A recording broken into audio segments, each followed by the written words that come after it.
Hello everybody, it's Tim here again, here with a review for Terminator Dark Fate, directed by Tim Miller. All in all, I'll give this a solid 3 out of 4. It's the best actual Terminator-style sequel to the first two James Cameron films. It's not great. There are parts in the movie where I was hating it, where there's some annoying woke dialogue, like when Mackenzie Davis is talking about this new girl, Danny, where she's like, it's not a man who's the savior of the human race, it's you. And all the characters look at each other like it's supposed to be some big shock. It's like, you can see the twist coming like a mile away. It's nothing, really.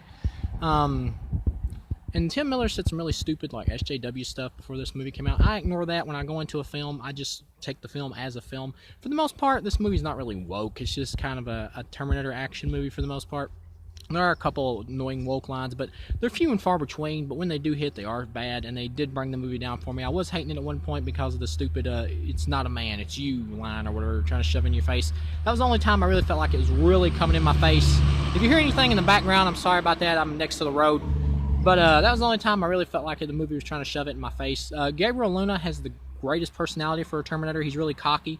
But his character, when he's fighting, he just gets knocked around too easily during the fights. Because of that, as a whole, he's just an okay villain. Even though when he's just like by himself and taking out humans and stuff, I love his personality of how cocky he is. He's a lot of fun. But he's not threatening enough because of that. So he doesn't match the T-1000 or the Arnold from the first movie. Arnold is here, he kills John Connor at the beginning, and he like disappears. I don't buy the fact though that Linda Hamilton wouldn't have spent the rest of her life hunting this particular Terminator down to kill it. Later on in the film, you find out that he's like adopted this family and everything. That was a really cool idea. They could have expanded upon that. They should have. There are some ideas here that could have been expanded upon. Skynet has been defeated thanks to Terminator 2, but because humans will always invent an AI, there's this new future where there's this character Legion or whatever, which they don't go into enough about like what Legion is and all that and why it's took out humans similar to Skynet. They don't develop it enough. All in all, this film has enough here to where it can be taken as just a standalone, but they leave enough little things out to where they could have a sequel if they want. But this film bombs, so we're not going to get a sequel. So as far as this film goes, this does feel like the real T3 because Linda Hamilton's back. She's the best part of the movie. She's awesome here. Mackenzie Davis is great. She's good to great. Mackenzie Davis is in the film, but I hated her haircut. She's buff like a female soldier would be in a future like this, but I hated her haircut. It looked horrible, nothing like a soldier would have. It looks like some kind of boy band hairdo. It was so stupid looking. But her acting is good to great. She has a funny like Arnold style line where she's in this hospital and these people are like examining her, and she walks over there and sees them looking at like a x-ray. I blanked out there for a minute. X-ray of her body, and she goes, "Did I say you could look at my private parts?" And she like knocks the dude out. And some people might interpret that line as woke, but the way she says it doesn't come off as woke. It just comes off as like playful, like a goofy Arnold line, that style line that just happens to be said by a woman. The actress didn't play it that way. The only time it felt really woke to me is later on in the movie when Mackenzie Davis is like, "It's not a man who saves the human race, Danny. It's you." That's when it was really in your face. Other than that, this movie just plays like a typical Terminator action flick.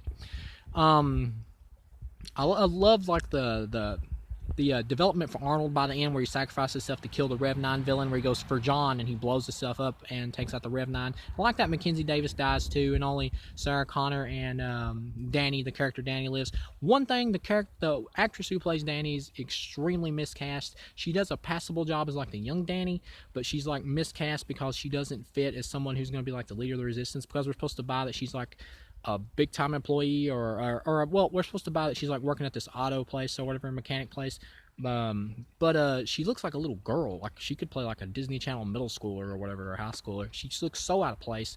And later on in the future, when they got her dressed up to try to make her look like she's going to be the savior of humanity or whatever, and she's like F fate in this future flashback, it's atrocious. Her acting in that scene is awful. She is terribly miscast, and I can't believe James Cameron let this actor come through. It's not even that. I don't even think this girl's a bad actress. It's just she's so miscast. Wrong for the part completely. Terminator 1 is an awesome classic in my opinion. 2 is a masterpiece. 3 I think is a good action flick. It doesn't compare to 1 and 2, and it doesn't try to. It does its own thing. Terminator Salvation I do not like. It's a passable one-off watch. Terminator Genesis I think is a 4-star great Arnold popcorn movie. But as a Terminator flick compared to the first two James Cameron movies, it's just alright, average, with a badly miscast Jack Courtney. This film is a solid 3 out of 4. Out of the all the Terminator sequels post T2, this is the one that feels like the most like a companion piece. Linda Hamilton is the best here. The movie ends good enough to where it can be a single story, like a by itself T3. But at the same time, it leaves enough little things out to where if they want a sequel, they could do one, but you're not going to get one. So all in all, this pretty much closes off the Sarah Connor arc of the character, starting with the first movie to this one. You could watch it as like a Sarah Connor trilogy, really. The first movie, second movie, and this one. Really, despite the fact that John Connor was the main plot of the second movie, protecting him, these movies have always been Sarah's story because she's always been the most interesting character on screen.